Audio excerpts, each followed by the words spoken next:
Hi guys, welcome to my channel. అందరు ఎలా ఉన్నారు? బాగున్నారా? నేను కూడా చాలా బాగున్నానండి. ఈరోజు మనం ఎగ్ నూడిల్స్ ఎలా చేయాలో చూద్దామా. చాలా సింపుల్, ఈజీగా ఉంటుంది, చాలా టేస్టీగా కూడా ఉంటుంది. చూసారా, అస్సలు అతుక్కోకుండా పొడి పొడిగా అంత టేస్టీగా ఉంటుంది అన్నమాట. ఇంకెందుకు ఆలస్యం, చూసేద్దామా. దీనికోసం నేను చింగ్స్ సీక్రెట్ వారి వెజ్ హక్కా నూడిల్స్ యూస్ చేశాను. ఇది మనకు సూపర్ మార్కెట్స్లోను ఆన్లైన్ షాపింగ్లోను అవైలబుల్గా ఉంటుంది.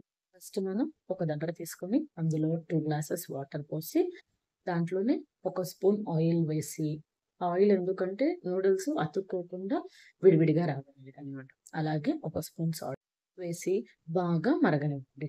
సో చూసారా, నీళ్లు ఇలా మరుగుతున్నాయి కదా, ఈ టైంలో మన నూడిల్స్ ఒక ప్యాకెట్ ఉంది, అది కట్ చేసి దీంట్లో వేసుకుంటాము. ఇది బాగా బాయిల్ అవ్వాలన్నమాట. సో ఒక 5 మినిట్స్ అలాగే వదిలేసేయండి.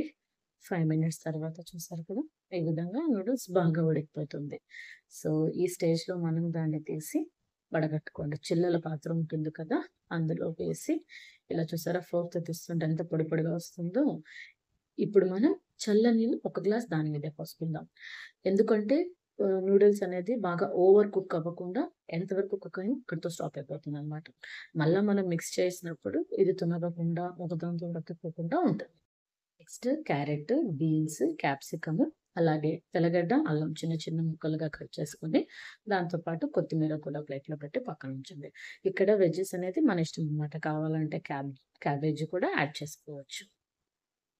తర్వాత స్టవ్ ఆన్ చేసి బాండిల్ పెట్టి ఒక స్పూన్ ఆయిల్ వేయించేయండి. ఆయిల్ వేడెక్కిన తర్వాత అందులో ఒక కోడిగుడ్డు కొట్టి పోసి నిదానంగా గరిటెతో కలపాలన్నమాట. కొంచెం పొరుట్లాగా అయ్యేలాగా చేయాలి. మరి ఎక్కువ మిక్స్ చేస్తే చిన్న చిన్న పీసెస్ అయిపోతాయి. అలా చిన్న చిన్న పీసెస్గా కాకుండా కొంచెం మీడియం సైజ్ పీసెస్గా అయ్యేలాగా ఉండాలి. సో రుచికి సరిపడా సాల్ట్ లైట్గా వేస్తాం, ఓన్లీ ఆ ఎగ్గుకి పట్టడానికి మాత్రమే అనమాట. సో ఈ విధంగా సాల్ట్ వేసి కింద అడుగు పట్టకుండా స్మూత్గా మిక్స్ చేస్తూ వచ్చామంటే ఇలా ఎగ్ పొరుటు రెడీ అయిపోతుంది. దీన్ని ప్లేట్లో తీసి పక్కన ఉంచండి.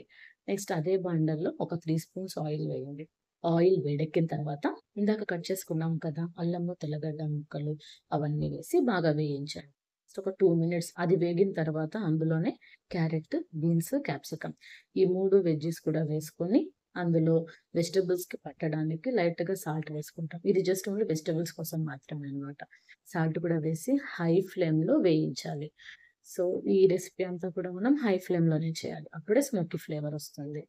సో ఇవంతా ఫ్రై అయిపోయిన తర్వాత ఇందాక బాయిల్ చేసి పక్కన పెట్టుకున్నాం కదండి నూడిల్స్, అవి కూడా ఇందులో వేసేసి నెక్స్ట్ ఎగ్ పొరటు చేసి పెట్టుకున్నాం కదా, ఆ ఎగ్ పొరటుని కూడా దీనిపైనే వేసి నెక్స్ట్ అలాగే ఇందులో లైట్గా సాల్ట్, ఆల్రెడీ మనం వెజ్జెస్లోను ఎగ్లోను వేసాం కదా, ఇప్పుడు నూడిల్స్కి పట్టడానికి లైట్గా సాల్ట్, అలాగే లైట్గా మిరియాల పొడి కూడా వేసి బాగా టాస్ చేయాలి. ఫైనల్గా కొత్తిమీర జల్లేసుకోండి.